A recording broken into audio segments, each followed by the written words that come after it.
बैठे। आज सबसे बड़ी विडंबना है, लोग परिवार में समय नहीं दे पाए। आज व्यस्तताएं बहुत बढ़ रही हैं। व्यस्तताओं के बाद फिर जो थोड़ा मोड़ा भी समय मिलता है तो वो मोबाइल में चला जाता है। जब हम बैठेंगे नहीं एक दूसरे के साथ, परिवार में बच्चों के साथ, बेटियों के साथ नहीं बैठेंगे तो हम उनकी विचारधारा को कैसे जान पाएंगे?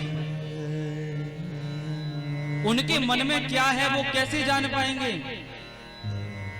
और जब हम अब बैठेंगे नहीं, विचारों का आदान प्रदान नहीं होगा तो फिर घर टूटता है। फिर क्यों किसी के पास जाते?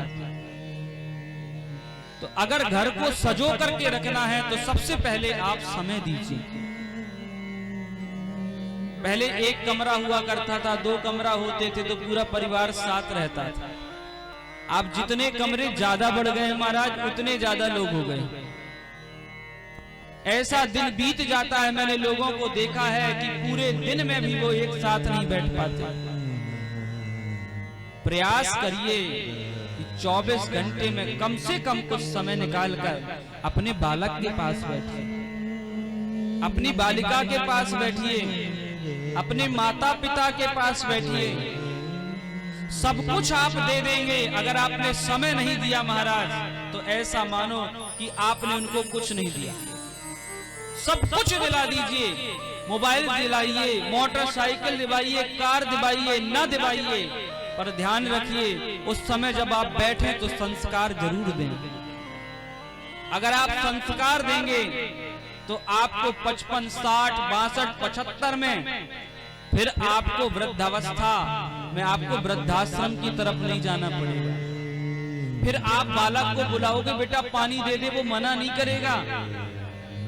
फिर वो क्या करेगा? आप कहोगे नहीं और वो पानी लेकर खड़ा रहेगा। बहुत दिनों से पानी, बहुत देर से पानी नहीं पिया, पानी भी पी लो। ये आपके संस्कारों के द्वारा हो पाएगा, ये किसी के बताने से नहीं होगा। इसीलिए अपने बालकों को खूब संस्कार दीजिए, खूब उनको परिवार के बारे में जानकारी दीजिए। तोता मैना रानी राजा की कथा न सुनाओ, बच्चों के पास बैठो तो महाराणा प्रताप की कथा सुनाओ। बालिकाओं के पास बैठो तो वीरांगना झांसी की रानी की कथा सुनाओ। झांसी की रानी की कथा सुनेगी तो आपकी बालिका झांसी की रानी की तरह बनने का प्रयास करेगी। और कार्टून देखेगी महाराज तो कार्टून हो जाएगी। महाराणा प्रताप के साहस की कथा आप सुनाएंगे तो आपका बालक साहसी हो जाएगा।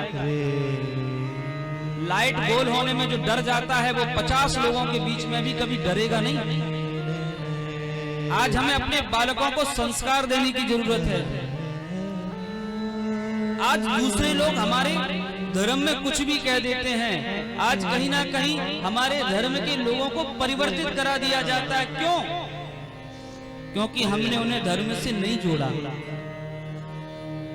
सब याद है उनको। किसी बालक से पूछ लो भैया तिथि कितनी होती है तो कहेगा मुझे जानकारी नहीं। भैया तेरा गोत्र क्या है तो बोले जानकारी नहीं। गोत्र की जानकारी नहीं, तिथि की जानकारी नहीं, आचार की जानकारी नहीं, शिखा की जानकारी नहीं, जनेऊ नहीं पहन रहे, तिलक नहीं लगा रहे, शिखा नहीं रख रहे।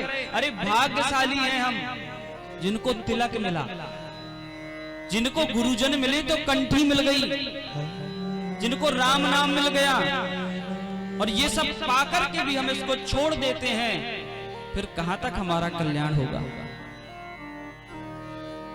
इसलिए आज कथा से आप निर्णय कर करके जाइए कि जितनी भी युवा पीढ़ी है वो प्रातः कालीन ब्रह्म मुहूर्त में उठे और अपने माता पिता को प्रणाम करे, तिलक लगाए, भगवान का नाम ले। फिर वो जो कुछ प्राप्त करना चाहता है, अगर माता पिता उसे आशीर्वाद दे रहे हैं, माता पिता की कृपा है महाराज, तो उसे संसार में किसी के पैर नहीं पकड़ने। तो आज सुनीति मैया अपने बालक को समझा